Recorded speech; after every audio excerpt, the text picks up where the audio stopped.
अस्सलाम वालेकुम dear students, मैं उम्मीद करता हूं कि आप ठीक ठाक होंगे। आज हमारा ऑपरेशन रिसर्च का 15th लेक्चर है। We are going to start our 15th lecture. Let me recall you what we have done in the previous lecture. Previous lectures में हमने डुअल प्रॉब्लम जो है इसको आइडेंटिफाई किया कि किस तरह हम डुअल प्रॉब्लम लिखते हैं, आइडेंटिफाई किस तरह करते हैं, वो प्राइमल प्रॉब्लम से ही करते हैं। ये दोनों प्रॉब्लम्स एक दूसरे के डुअल कहलाते हैं। अगर आपके पास कोई लीनियर एलपी प्रॉब्लम है जो कि प्राइमल प्रॉब्लम है, उसका आप डुअल लिखते हैं और उस डुअल प्रॉब्लम का डुअल लिखना चाहते हैं तो वो ऑब्वियसली एलपी प्रॉब्लम्स होगा। और ये दोनों प्रॉब्लम्स जो हैं, एलपी प्रॉब्लम्स जिसको प्राइमल प्रॉब्लम हम कहते हैं और डुअल प्रॉब्लम जो हैं, ये दोनों जो हैं रिलेटेड हैं कि एक का अगर आपको ऑप्टिमल सॉल्यूशन पता हो तो you can get the information about the optimal solution of the other problem, और अगर आपको प्राइमल का पता है तो आप डुअल के बारे में इंफॉर्मेशन इकट्ठी कर सकते हैं। अगर आपको डुअल का पता है तो आप प्राइमल के बारे में कर सकते हैं। और अगर आपका एलपी प्रॉब्लम जो है उसका feasible solution, optimal feasible solution exist करता है तो वो एग्जिस्ट करेगा, दोनों उसका डुअल और प्राइमल दोनों की वैल्यू जो है वो सेम ही होंगी। डुअल जो है अगर मैक्सिमाइजेशन का है तो प्राइमल जो है वो मिनिमाइजेशन का होता है। और कंस्ट्रेंट भी हमने सीखा था किस तरह कंस्ट्रक्ट करते हैं। इनफैक्ट लास्ट 2 लेक्चर्स में यही काम हम करते आए हैं।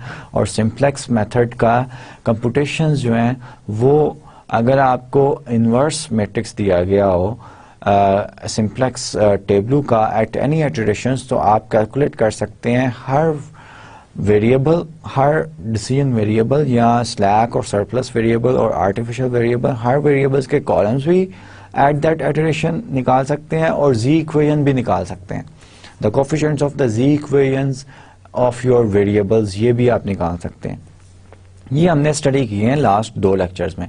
और लास्ट 2 लेक्चर्स में हमने ये भी स्टडी किया कि अगर सिंप्लेक्स टेबलू प्राइमल का दिया गया हो तो डुअल का किस तरह निकालते हैं, और अगर डुअल की इंफॉर्मेशन दी गई हो तो प्राइमल की इंफॉर्मेशन किस तरह निकालते हैं।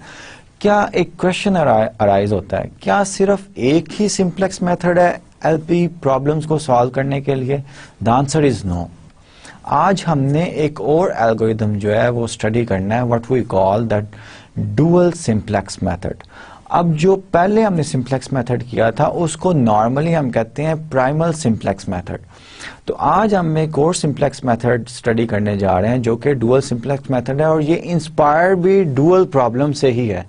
इनफैक्ट आइडिया क्या है सिंप्लेक्स मेथड का? आइडिया ये था कि आपका जो सिंप्लेक्स मेथड है वो कॉर्नर पॉइंट्स फिजिबल रीजन में, कॉर्नर पॉइंट स्टार्टिंग पॉइंट उसका ओरिजिन होता है, origin corner point feasible solution होता है सीपीएफ जो हमने कहा था, और फिर ये मूव करता है सिंप्लेक्स मेथड जो है या प्राइमल सिंप्लेक्स मेथड, जो आज के लेक्चर से ऑनवर्ड मैं प्राइमल सिंप्लेक्स मेथड कहा करूंगा सिंप्लेक्स मेथड को।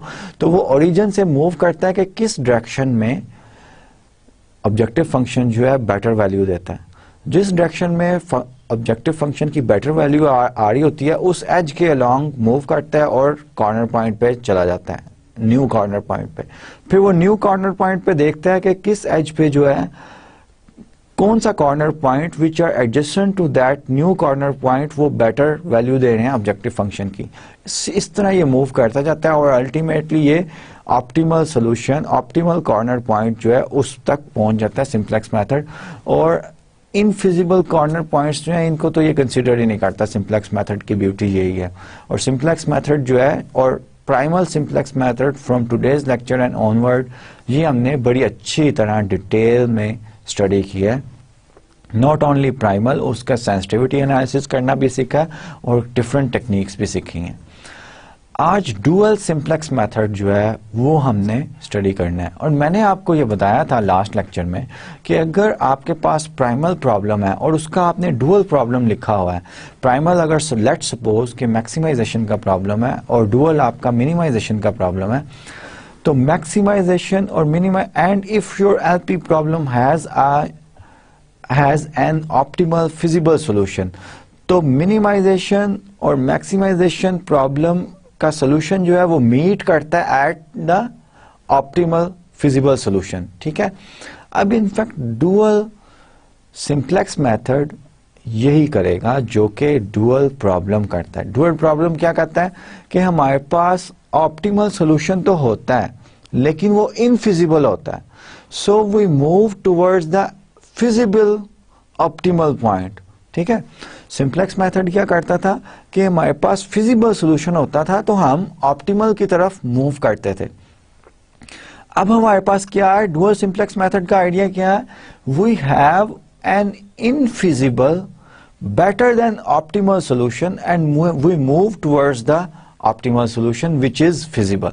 तो optimal solution तो हमारा already होगा dual simplex method में, लेकिन वो infeasible हुआ करेगा, उसको feasible की तरफ हम move करवाया करेंगे। और आइडिया सेम है कि infeasible corner point optimal infeasible corner point से हम move किया करेंगे और feasible optimal corner point पे हम की तरफ मूव किया करेंगे। तो इसका रिवर्स हो गया ना कि ऑप्टिमल सॉल्यूशन तो है लेकिन इनफिजिबल है। प्राइमल सिंप्लेक्स मेथड में हम क्या करते थे, ऑप्टिमल सॉल्यूशन नहीं होता था लेकिन फिजिबल होता था, उससे हम मूव करते थे। तो प्राइमल सिंप्लेक्स मेथड में हम स्टार्टिंग टेबल में ऑप्टिमल सॉल्यूशन नहीं होता था, हम डिसाइड करते थे कि एंटरिंग वेरिएबल कौन सा होगा। देन एंटरिंग वेरिएबल डिसाइड करने के बाद हमारा क्या होता था, लीविंग वेरिएबल हम डिसाइड करते थे। अब डुअल सिंप्लेक्स मेथड में क्या होगा, रिवर्स होगा। हम एंटरिंग वेरिएबल जो है सेकंड स्टेप में डिसाइड किया करेंगे कि कौन से वेरिएबल ने एंटर करना है। पहले हम ये डिसाइड किया करेंगे कि बेसिक सॉल्यूशन में से लीव कौन सा वेरिएबल करेगा, लीविंग वेरिएबल कौन सा करेगा। और क्योंकि हमारा सॉल्यूशन इनफिजिबल होगा तो हम देखेंगे कि अगर मैक्सिमाइजेशन का प्रॉब्लम है तो मोस्ट नेगेटिव नंबर किस बेसिक वेरिएबल की आ रही है हमारे स्टार्टिंग टेबल में। तो आज का लेक्चर स्टार्ट करते हैं जिसमें हमने आज another method of solving LP problems study करना है। Let's start our lecture. Today we are having the 15th lecture of operations research and the title of the 15th lecture is the dual simplex method। अब ये dual simplex method जो है इसको जैसे मैंने आपको पहले ही एक्सप्लेन किया है कि इसको एक्सप्लेन करने के लिए मैं पहला जो सिंप्लेक्स मेथड था उसका नाम पहले मैं प्राइमल सिंप्लेक्स मेथड कर देता हूँ। और मैंने इसका नाम जो है पहला सिंप्लेक्स मेथड जो हमने बड़ी डिटेल्ड में डिस्कशन की है आपस में, उसका नाम हमने प्राइमल सिंप्लेक्स मेथड रख दिया। From now onwards we call that simplex method as primal simplex method. In the simplex algorithm the problem start at a basic feasible solution but that basic feasible solution is not optimal. ये optimal नहीं था, ठीक है, ये यहां पे लिखा हुआ है। Successive iterations continue to be feasible until the optimal is reached at the last iteration. जो टेबल आपका आता था उसकी ऑप्टिमल कंडीशन अगर सेटिस्फाई हो जाती थी we stop and we have the optimal feasible solution. ठीक है, The algorithm is sometimes referred to as the primal simplex method। इस algorithm को हम primal simplex method कहते हैं, जो हमने लास्ट लेक्चर्स में डिस्कस किया है, जिसका सेंसिटिविटी एनालिसिस भी किया है और काफ़ी कुछ डिटेल जो है उसके डिफरेंट स्पेशल केसेस भी पढ़े हैं। आज हम स्टडी करने जा रहे हैं dual simplex method. In the dual simplex method the LP starts at a better than optimal infeasible basic solution। यानी कि वो ऑब्जेक्टिव फंक्शन की बेटर वैल्यू दे रहा होगा लेकिन इनफिजिबल होगी। सम इनफिजिबिलिटी का क्या मतलब है, some of the constraints are not satisfied. Constraints are not satisfied.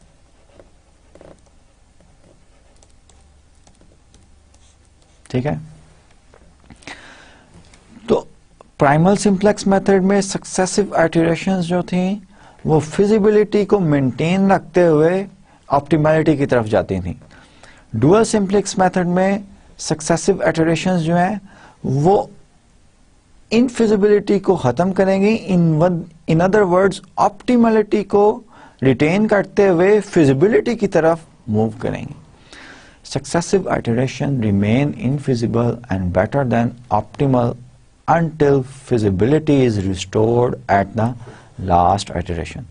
So दोनों methods में primal simplex method और dual simplex method में क्या फर्क हुआ कि एक feasible solution से start करता है and move towards optimal, एक बेटर देन ऑप्टिमल सॉल्यूशन से स्टार्ट करता है, मूव टुवर्ड्स फिजिबल सॉल्यूशन। ठीक है, let's see the next slide. The important point of the dual simplex method is to start with a better than optimal and infeasible basic solution. The optimality and feasibility conditions are designed to preserve the optimality. अब optimality primal simplex के लिए optimality और feasibility conditions इस तरह design की गई थी कि feasibility maintain रहे। अब dual के लिए इस तरह की optimality condition और feasibility conditions डिज़ाइन की जाएंगी जिसके लिए आपका optimality जो है वो preserve ले and we move towards the feasibility। ठीक है,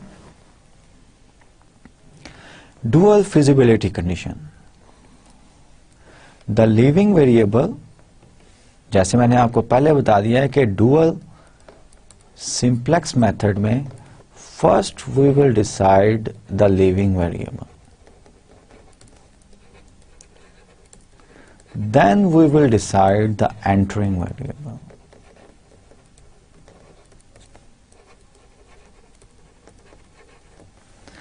The leaving variable xn is the basic variable having the most negative value.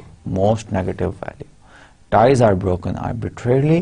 If all the basic variables are non-negative, the algorithm ends. Solution is optimal as well as feasible. Most negative का क्या मतलब है, जैसे हम simplex method में, primal simplex method में कहते हैं -5 और -7 में मोस्ट नेगेटिव नंबर जो है -7 है। ठीक है, in other words absolute value जिसकी बड़ी हो, इन दोनों की एब्सोल्यूट वैल्यू लें, एक का आंसर 5 आएगा, एक का आंसर 7 आएगा, 7 जाहिर बात है 1 है, तो मोस्ट नेगेटिव नंबर जो होगा वो लीविंग वेरिएबल होगा, that will leave the solution. Dual optimality condition. अब ये ऑप्टिमैलिटी कंडीशन जो है ये थोड़ा जरा टफ है। ये क्या है, given that X R is the leaving variable, let C J bar be the reduced cost of non basic variable x J. C J bar जो है रिड्यूस्ड कॉस्ट है of non basic variable x J, क्योंकि आपका basic variables से कोई variable जो है late से एक्स आई जो है वो लीव करेगा, तो एंटर नॉन बेसिक वेरिएबल से ही करेगा ना। नॉन बेसिक वेरिएबल से कोई वेरिएबल लेट से एक्स जे जो है वो एंटर करेगा, यहां पे एक्स आर लिखा हुआ है, एंटर करेगा।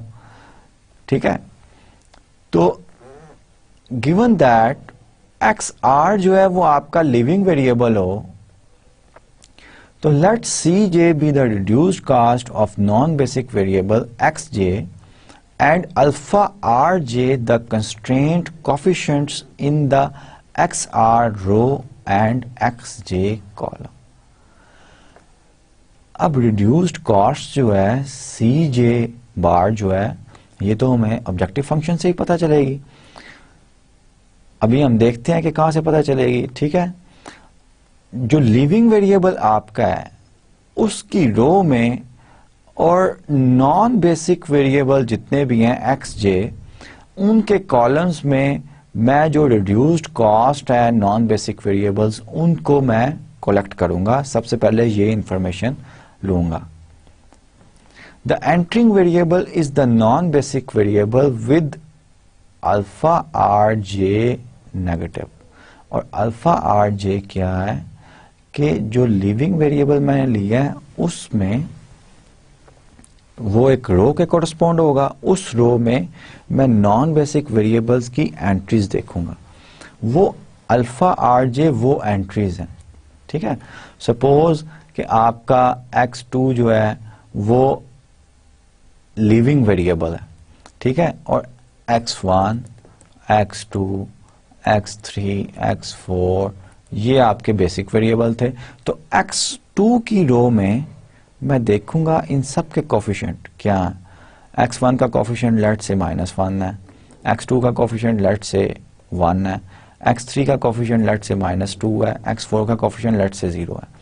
तो इन सब में से नॉन बेसिक वेरिएबल, अगर x1 और x3 नॉन बेसिक वेरिएबल हैं तो ये these are the candidates for the entering variable, because x2 जो कि लिविंग वेरिएबल है उसमें उसकी रो में अल्फा आर जे ये जो है नॉन बेसिक वेरिएबल्स के कॉरस्पॉन्ड जो है उनकी वैल्यूज लिविंग वेरिएबल की रो में नेगेटिव है।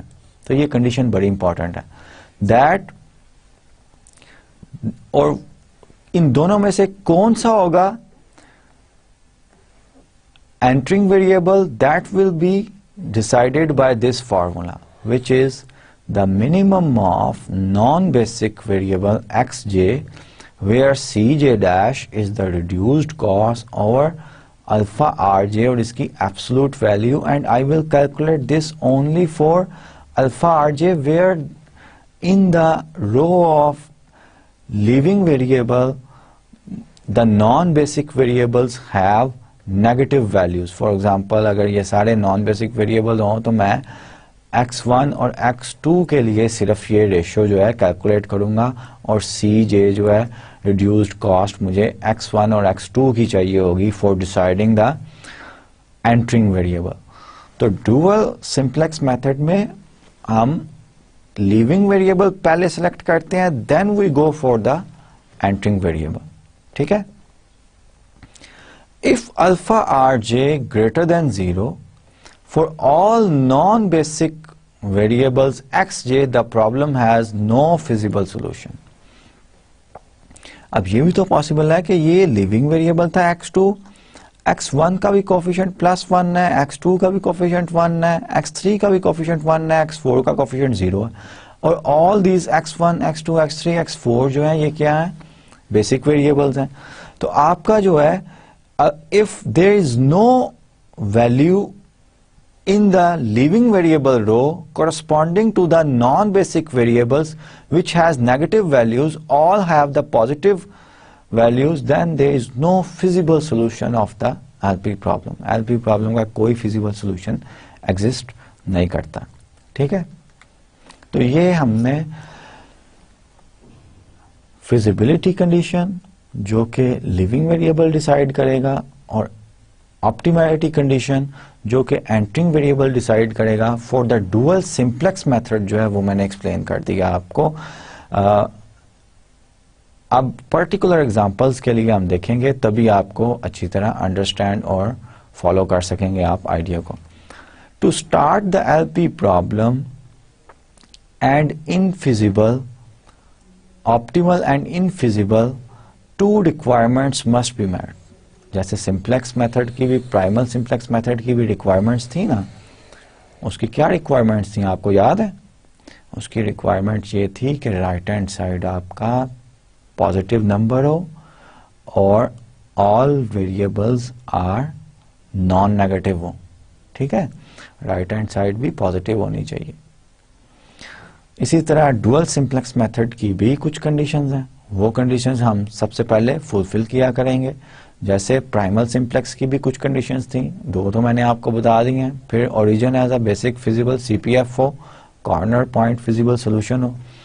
तो डुअल सिंप्लेक्स मेथड की ये दो कंडीशंस हैं। The objective function must satisfy the optimality condition.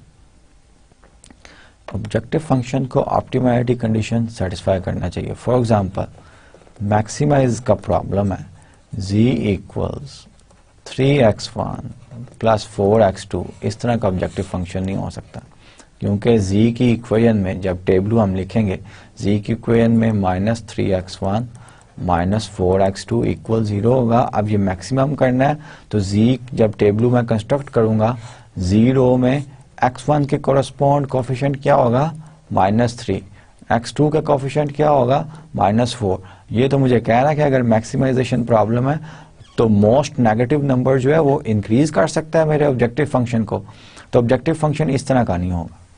The objective function must satisfy the optimality condition. इसका मतलब है कि अगर मैक्सिमाइज का प्रॉब्लम ये हो -3x1 -4x2, then I can apply the dual simplex method. All the constraints must be of type less than or equal to। इसका मतलब ये हुआ कि कोई कंस्ट्रेंट मैं ग्रेटर देन इक्वल या इक्वलिटी वाला अलाउ नहीं करूंगा। अगर मेरे पास let say x1 -x2 plus x3 greater than equal to 10 आ जाता है, इस तरह का कोई कंस्ट्रेंट आ जाता है, तो इसको इनइक्वालिटी का रुख जो है वो चेंज करने के लिए मैं मल्टीप्लाई कर दूंगा both sides of inequality by -1, ये लेस देन और इक्वल टू -10 बन जाएगा। क्योंकि डुअल सिंप्लेक्स मेथड में ये कोई कंडीशन नहीं है कि राइट हैंड साइड पॉजिटिव हो, ये प्राइमल सिंप्लेक्स मेथड में था। अब राइट हैंड साइड नेगेटिव हो सकती है, so I will change such type of constraint into this one. अब दूसरी पॉसिबिलिटी क्या है कि आपका कंस्ट्रेंट कोई इस तरह का आ जाए x1 plus 2x2 -x3 equals let's say 5, equation की फॉर्म में आ जाए। तो इक्वेशन की फॉर्म में जब भी कंस्ट्रेंट हमारे पास आएगा we will break into two inequalities, क्योंकि इसको हम लिख सकते हैं x1 plus 2x2 -x3 less than equal to 5, ये तो बिल्कुल सेटिस्फाई कर रहा है। और दूसरा क्या लिख सकते हैं x1 plus 2x2 -x3 greater than equal to 5। अब ये greater than equal to 5 equality को मैंने दो इनइक्वालिटीज में लिख लिया, इसको मैं लिख सकता हूं माइनस से मल्टीप्लाई कर दूं -x1 -2x2 plus x3 less than और इक्वल टू -5। तो इस तरह मैं सबसे पहले स्टैंडर्ड फॉर्म में चेंज किया करूंगा। मैंने अपनी इक्वेशंस को इन दो, ये कंस्ट्रेंट मेरा one constraint has been divided into two constraints of the in LP model in order to apply the dual simplex method। तो ये दो conditions जो हैं ये आपने जरूर चेक करनी है dual simplex method अप्लाई करने से पहले, ठीक है। ये यहाँ पे लिखा हुआ है The second condition requires converting any greater than or equal to less than or equal to simply by multiplying both sides of the inequality greater than equal to by -1, और ये हमने कर दिया। If the LP includes equation constraints, the equation can be replaced by two inequalities, और ये मैंने आपको explain कर दिया है कि two inequalities में किस तरह हमने ट्रांसफॉर्म करनी, ठीक है। Let's see the problem। अब सबसे पहले मैं एग्जांपल है कि minimize, I have to minimize this one subject to this constraint. सबसे पहले मैं अपनी कंडीशंस देखूंगा, क्या मेरा मिनिमाइजेशन प्रॉब्लम जो है, फर्स्ट कंडीशन मिनिमाइजेशन जो है ये ऑप्टिमल है कि नहीं, ऑब्जेक्टिव फंक्शन ऑप्टिमल है कि नहीं। अब मिनिमाइजेशन का प्रॉब्लम है, जब इसकी मैं z इक्वेशन लिखूंगा तो z equation will be z -3x1 -2x2 -x3। तो z इक्वेशन के x1 x2 x3 के कोफिशिएंट क्या होंगे, -3 -2 एंड -1। और मिनिमाइजेशन के प्रॉब्लम में मुझे पता है कि ऑप्टिमल सॉल्यूशन क्या होता है कि z इक्वेशन में all the coefficients are non positive, zero हो सकते हैं या नेगेटिव हो सकते हैं। So this minimization problem is in optimal form, minimization problem is in optimal form. We can conclusion, we can go for dual simplex method.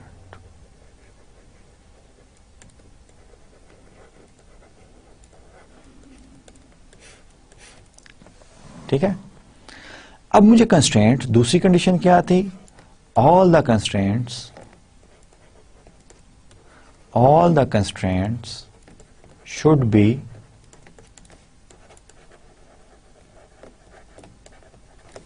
of type less than or equal to। पहले ही मेरा constraint जो है वो greater than और equal to है, तो मैं इसको ट्रांसफॉर्म करूंगा, -3x1 -x2 -x3 less than equal to -3। दूसरा भी जो है, तीनों के तीनों कंस्ट्रेंट जो है वो मेरे, दूसरा कंस्ट्रेंट को मैं जब ट्रांसफॉर्म करूंगा वो क्या बनेगा, -3x1 -3x2 -x3 less than equal to -6। अब ये थर्ड कंस्ट्रेंट जो है वो मेरा, वो क्या बनेगा, ये यहाँ पे लेस देन और इक्वल टू आना चाहिए। ठीक है, इसमें सिर्फ मुझे एक वेरिएबल ऐड करना पड़ेगा, स्लैक वेरिएबल। ये ऑलरेडी मेरा जो है उसी शेप में x1 plus x2 plus x3 less than और इक्वल टू 3। ये अब मैं अपने स्लैक वेरिएबल जो है वो इंट्रोड्यूस कर सकता हूँ, इक्वेशंस में इनको ट्रांसफॉर्म कर सकता हूँ। -3x1 -x2 -x3 plus x4 equals -3, 3x1 -3x2 -x3 plus x5 equals -6, x1 plus x2 plus x3 plus x6 equals 3.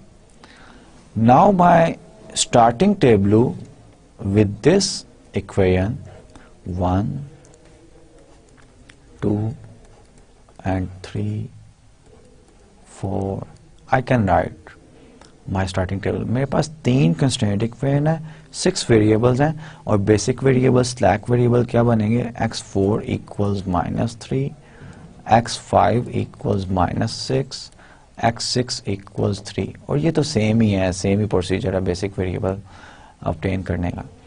तो starting table, my starting table is this one. z के coefficient क्या है, -3, x1 का -3, x2 का -2, x3 का -1, x4 का 0 0 और solution भी 0। x4 मेरा बेसिक वेरिएबल है, x4 की इक्वेशन में मैं -3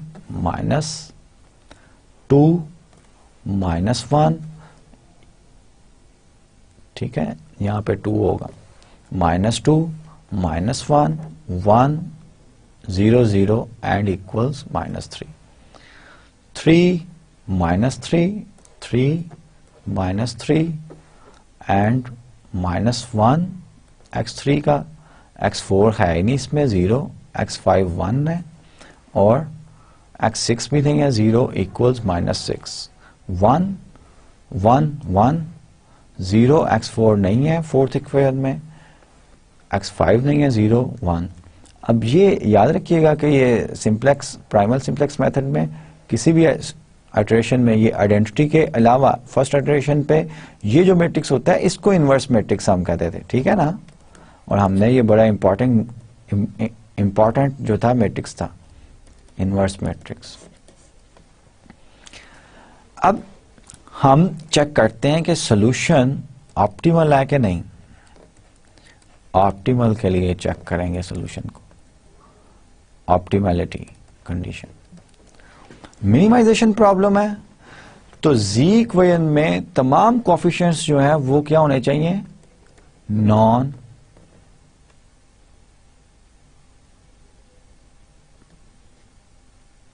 नेगेटिव,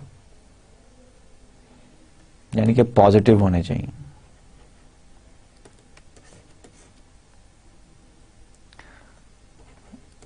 इनफैक्ट उल्टा कहा गया हूं, ये मैक्सिमाइजेशन के लिए नॉन पॉजिटिव होने चाहिए।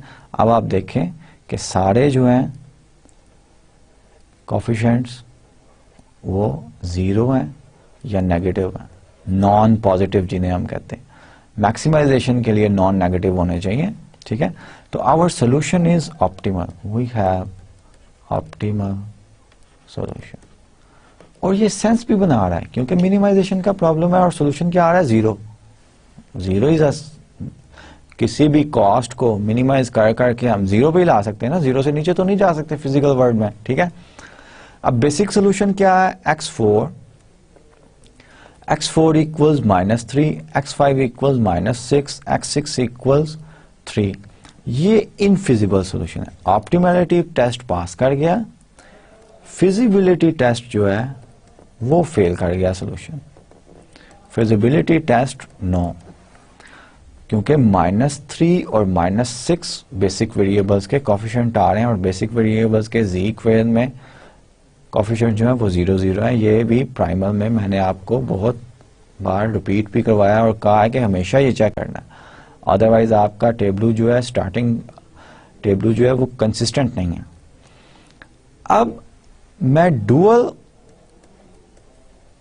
फिजिबिलिटी कंडीशन लगाऊंगा जो मुझे बताएगा कि लिविंग वेरिएबल कौन है।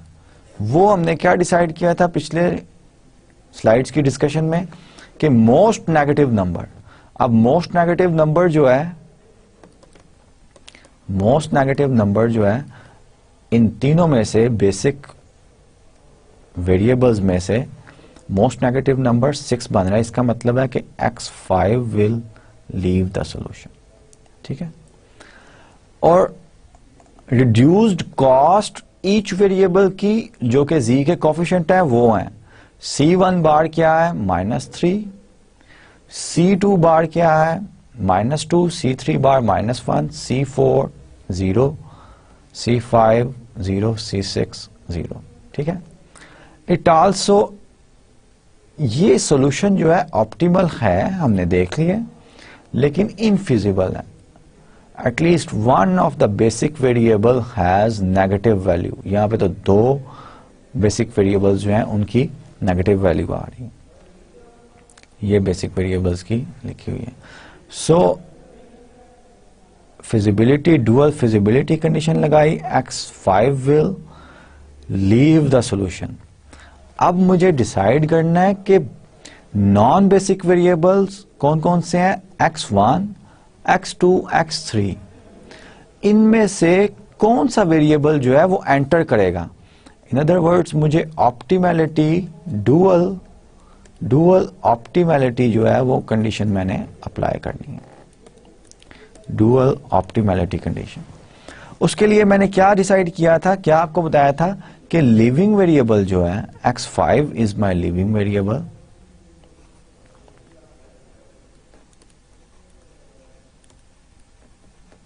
x5 वाली रो में नॉन बेसिक वेरिएबल्स के जो एंट्रीज हैं, कोफिशिएंट्स हैं, वो मैं देखूंगा, ठीक है। और जिन जिन एंट्रीज में नेगेटिव वैल्यू आ रही होगी उसका रेशियो लूंगा रिड्यूस्ड कॉस्ट से, यानी कि CI बार ओवर अल्फा RJ, इसकी एब्सोल्यूट वैल्यू। अब नेगेटिव वैल्यू तो x2 और x3 के कोरस्पोंड है। इसका मतलब ये है कि x2 एंड x3 are candidates to enter the basic solution.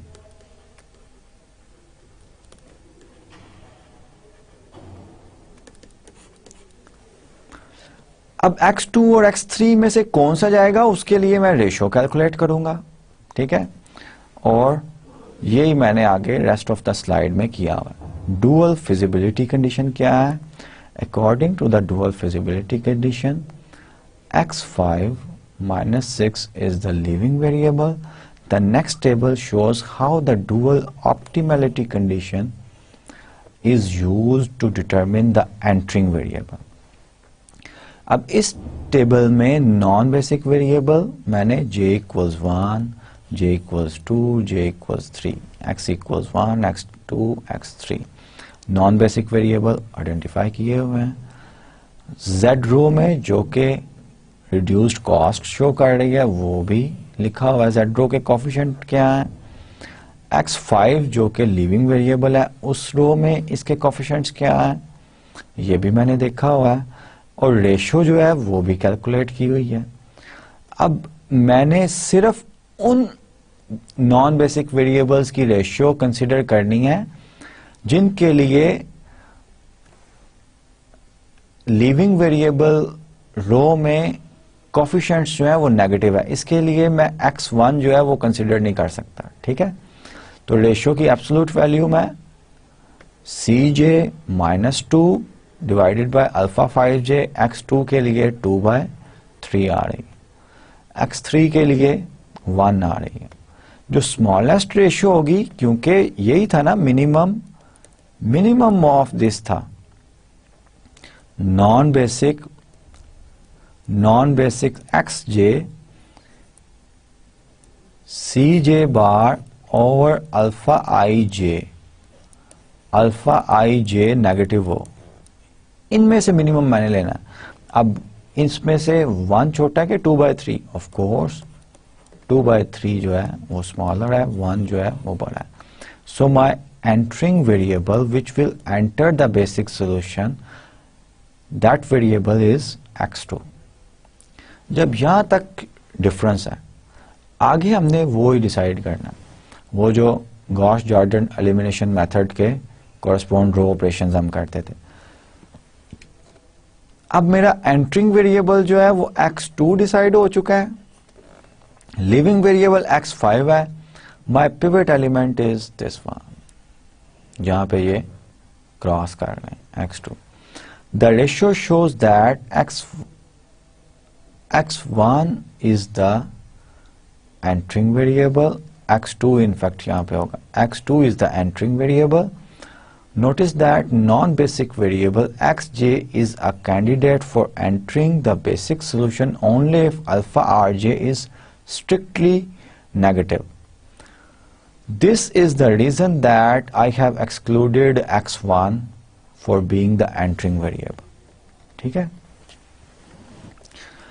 तो ये बेसिक स्टार्टिंग टेबल मैंने एक बार फिर यहाँ पे लिखा हुआ है ताकि आपको जरा रियलाइज आप कर सकें। This is starting table. The next table is obtained by using familiar row operation. ठीक है, जो यहाँ पे -3 आ रहा था उसको मैंने -3 से डिवाइड किया टू मेक इट 1। अब ये -3, ठीक है, इसको 1 बनाना था। अब ऊपर वाली ये भी 0 करना है मैंने, ये भी 0 करना है और ये भी 0 करना है। ऐसी रो ऑपरेशंस करनी पड़ेंगी। ये रो ऑपरेशंस करने के बाद मेरा टेबल जो है आफ्टर फर्स्ट आइटरेशन जो है आइटरेशन वो ये बन जाता, मेरा टेबल ये बन गया। अब यहां पे फिर मैं ऑप्टिमैलिटी कंडीशन चेक करूंगा। ऑप्टिमैलिटी कंडीशन, मिनिमाइजेशन का प्रॉब्लम है, तमाम कोफिशिएंट्स जो हैं वो नॉन पॉजिटिव होने चाहिए और जी इक्वेशन में तमाम कोफिशिएंट नॉन पॉजिटिव हैं। सो solution is optimal. Second, feasibility condition, क्या मेरा कोई ऐसा बेसिक वेरिएबल है जो कि नेगेटिव वैल्यू ले रहा हो? Yes, I have one basic variable which is x4। इसका मतलब यह है कि सॉल्यूशन इज फिजिबल तो नहीं है, ये फिजिबल नहीं है। जब फिजिबल नहीं है तो डुअल फिजिबिलिटी कंडीशन निकालूंगा कि नेगेटिव मोस्ट नेगेटिव वैल्यू जो होगी that variable will leave. x4 is the leaving variable.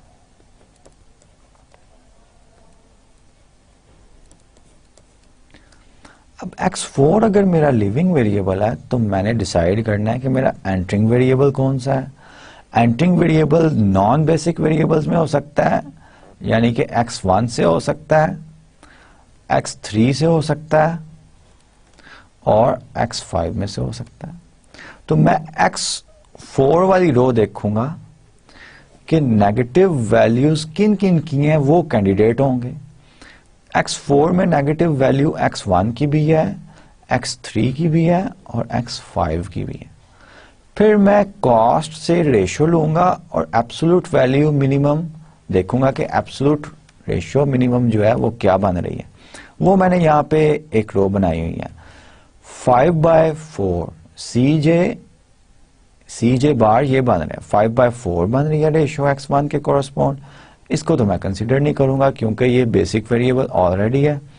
x3 का 1/2 बन रही है एब्सोल्यूट वैल्यू x3 के कोरस्पॉन्ड। x4 जो है ये मेरा लिविंग वेरिएबल है, इसको भी कंसिडर नहीं करूंगा इसकी रेशियो को। x5 की रेशियो करूंगा, ये 2 बन रही है। x6 ऑलरेडी मेरा बेसिक वेरिएबल है तो ये भी मैं कंसिडर रेशियो नहीं करूंगा। इनमें से मैं सबसे स्मॉलेस्ट रेशियो जो है वो ऑब्वियसली किस वेरिएबल के कोरस्पॉन्ड है, x3 के कोरस्पॉन्ड है। तो x3 will enter the solution and x4 will leave the solution. Dual feasibility condition, the x4 is the living variable. Dual optimality condition guide us about the entering variable which is x3. ठीक है।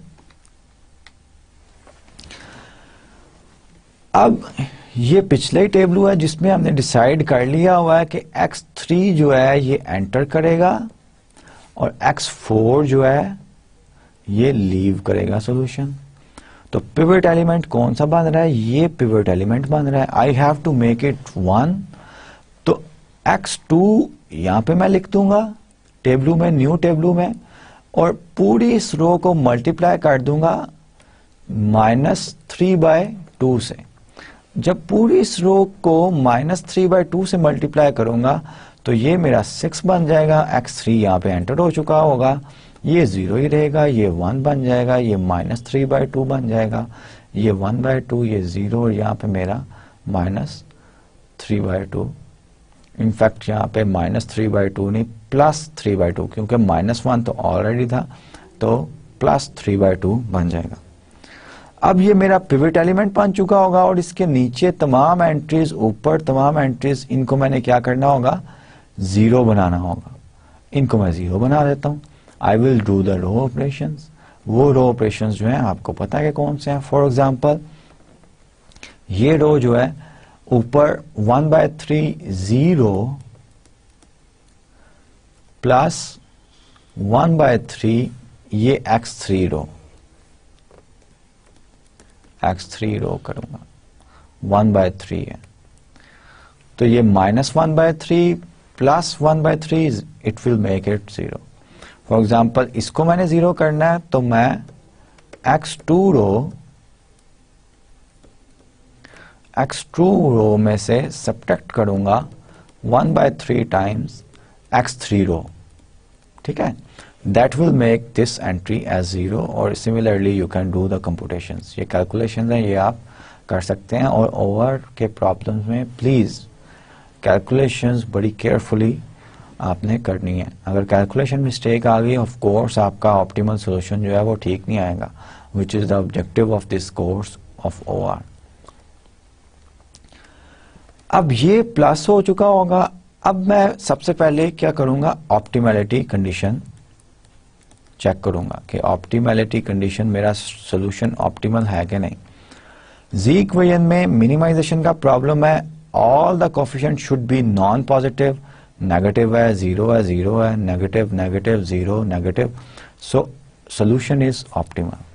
Feasibility condition check करूंगा कि basic variables में x3, x2, x6 आ रहा है, किसी की negative value तो नहीं है, किसी की नेगेटिव वैल्यू नहीं है। सो my solution is feasible also, optimal as well as feasible.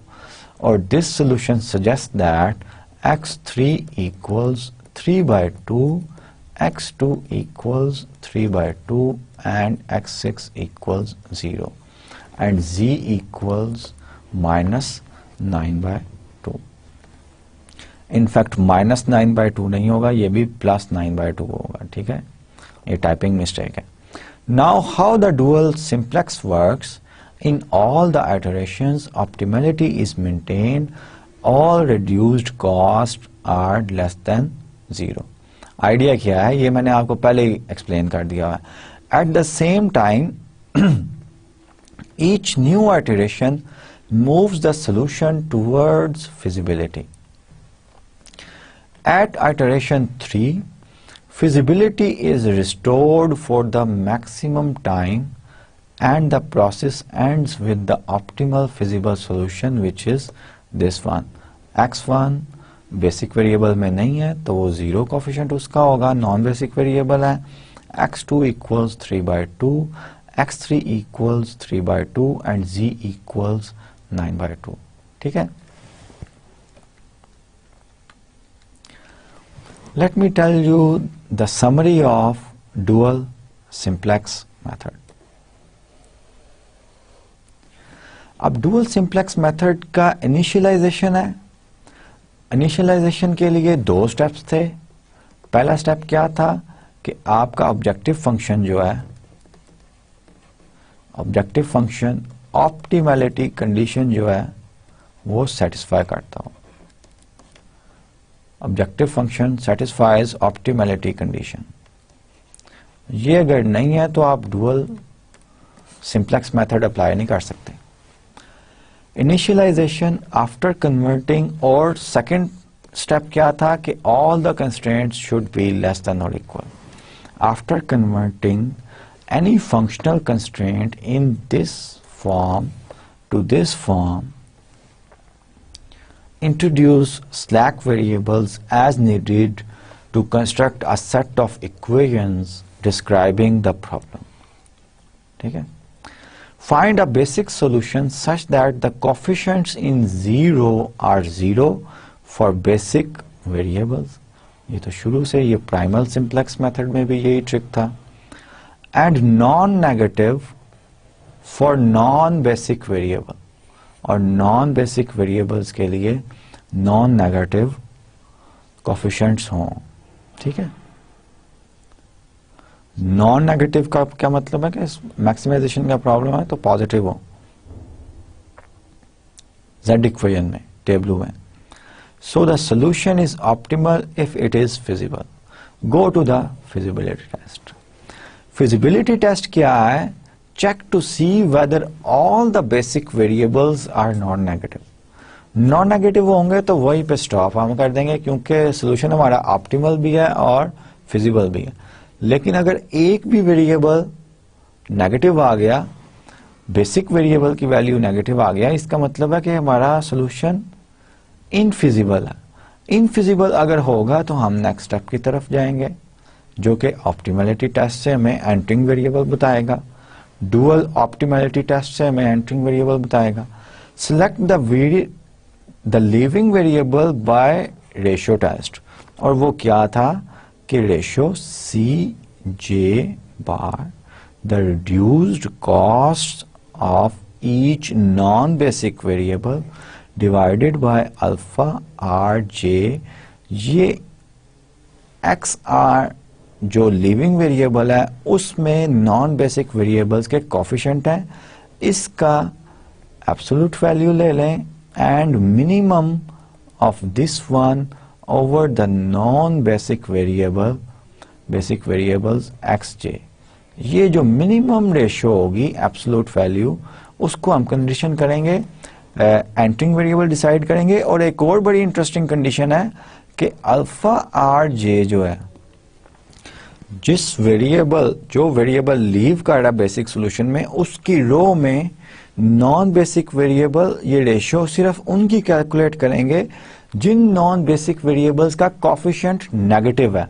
Alpha r जे जो नेगेटिव है, सिर्फ उसके लिए रेशियो कंसीडर करेंगे, बाकियों के लिए नहीं करेंगे.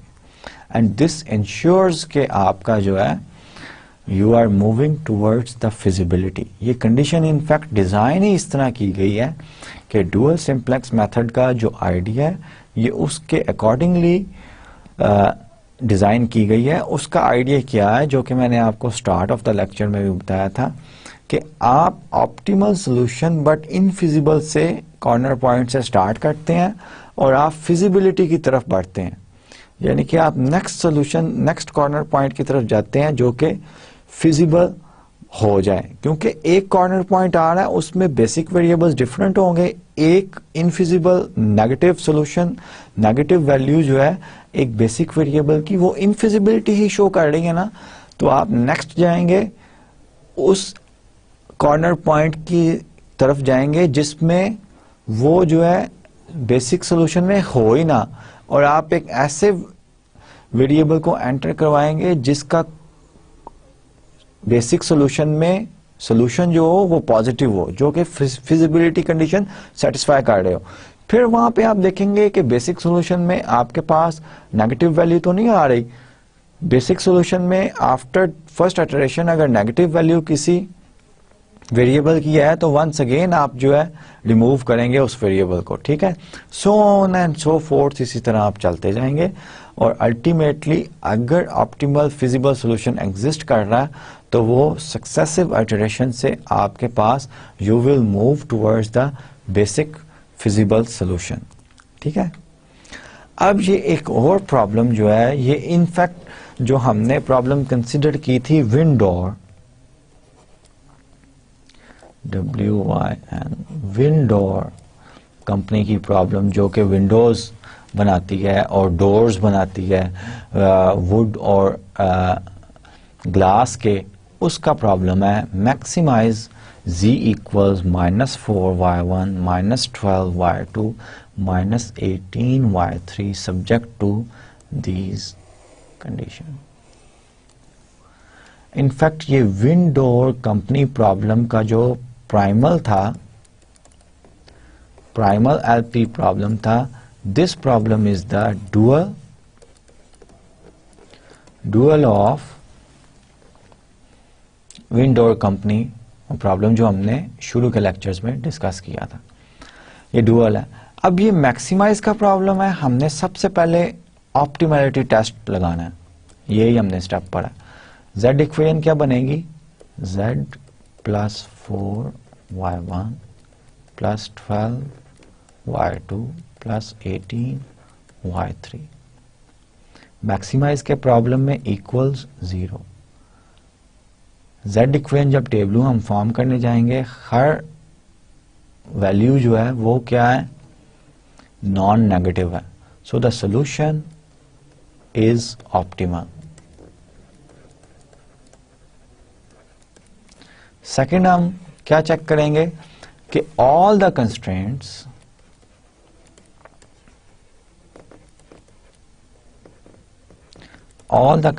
Should be of this type less than और इक्वल टू, ठीक है। इस टाइप के कंस्ट्रेंट होने चाहिए। पहला कंस्ट्रेंट हम देखते हैं y1 + 3y3 ग्रेटर देन और इक्वल टू 3, ये तो नहीं है इस टाइप का। सो माइनस से मल्टीप्लाई करके मैं इसको ट्रांसफॉर्म कर लूंगा, y3 लेस देन और इक्वल टू -3, ठीक है।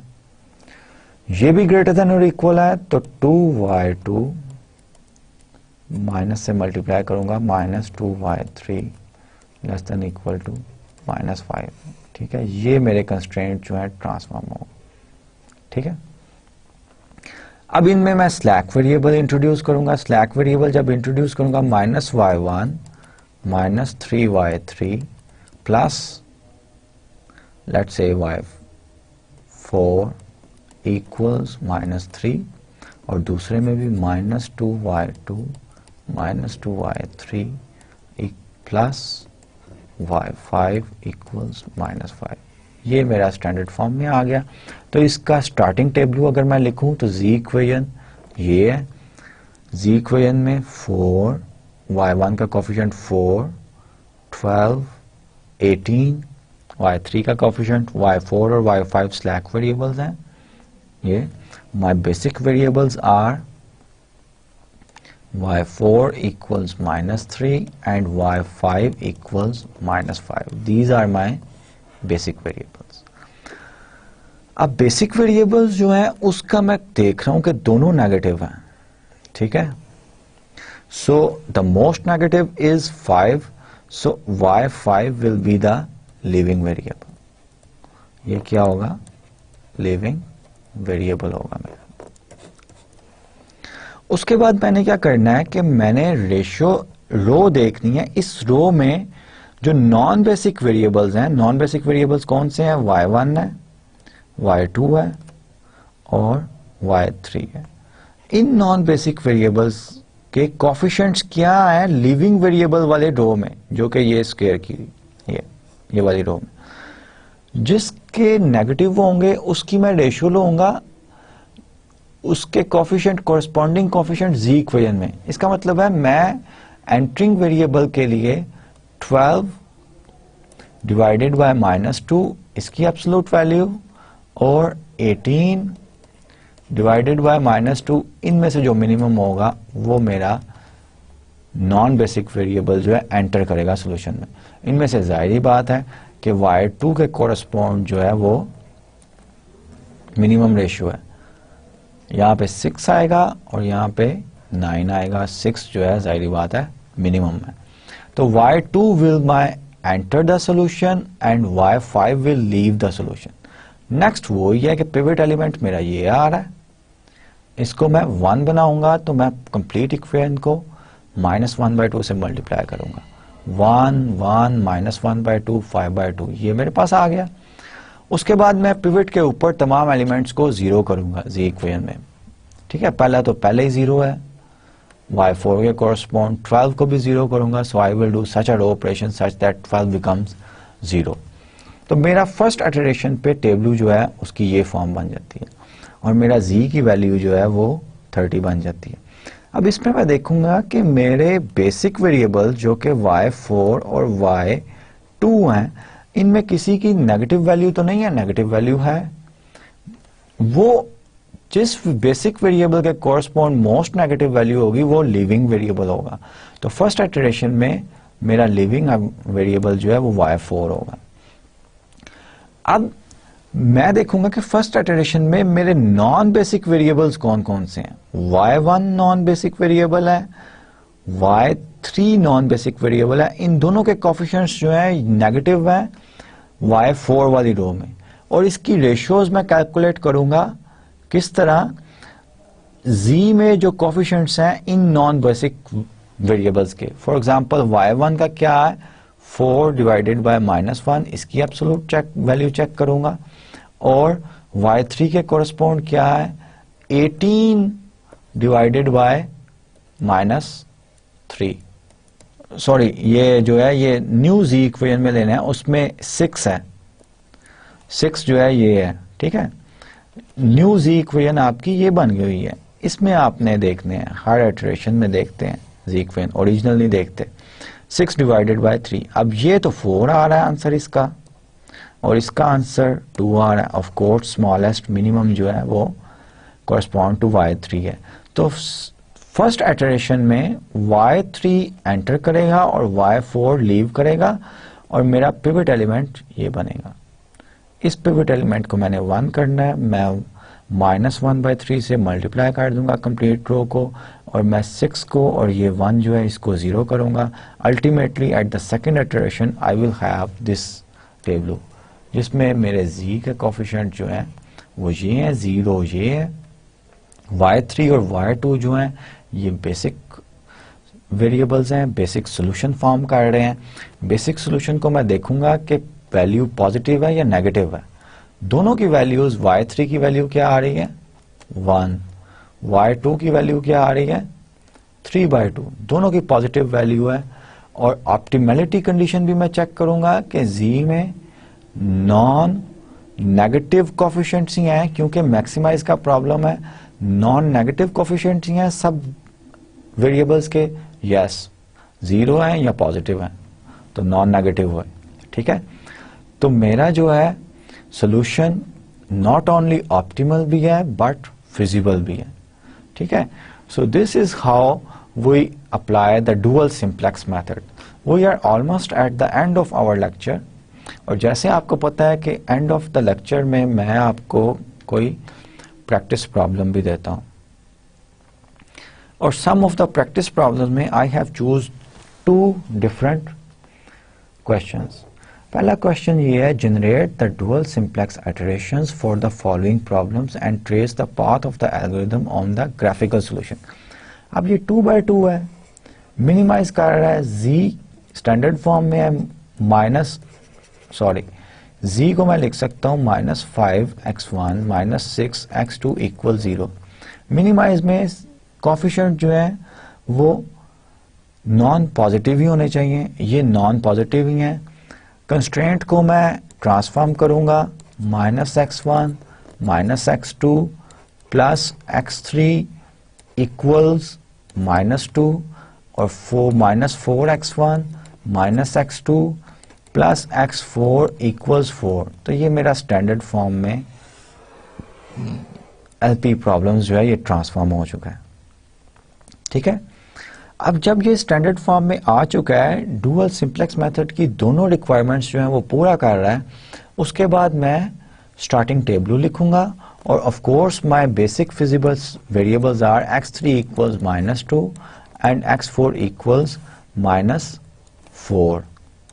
ठीक है, ये दोनों ही नेगेटिव वैल्यूज हैं, तो इनफिजिबल सोल्यूशन है बट ऑप्टिमल है। मोस्ट नेगेटिव x4 होगा, ये मैं एंटरिंग वेरिएबल लूंगा, लीविंग वेरिएबल डिसाइड करूंगा रेशियो से। ठीक है, x4 की लो आप कर सकते हैं, यू कैन डू इट। अब इसमें आपने इस प्रॉब्लम को आप ग्राफिकली भी कर सकते हैं। तो ग्राफिकली आपने क्या करना है कि ग्राफिकली भी सॉल्व करना है और देखना है कि basic feasible solution starting position पे, स्टार्टिंग टेबल में आपका कौन सा कॉर्नर पॉइंट बन रहा है, फिर फर्स्ट इटरेशन पे कौन सा कॉर्नर पॉइंट बन रहा है, थर्ड पे कौन सा कॉर्नर पॉइंट बन रहा है, in order to understand the algorithm जो मैंने आपको आइडिया दिया था। क्वेश्चन नंबर 2 एग्जैक्टली सेम है। Generate the dual simplex iterations for the following problem and trace the path of the algorithm on the graphical solution। graphical solution में path जो है आपने देखना है कि सिंप्लेक्स iterations जो आ रही हैं वो graphical solution में किस तरह मूव कर रहा है हमारा जो है डुअल सिंप्लेक्स मेथड जो है डुअल सिंप्लेक्स मेथड।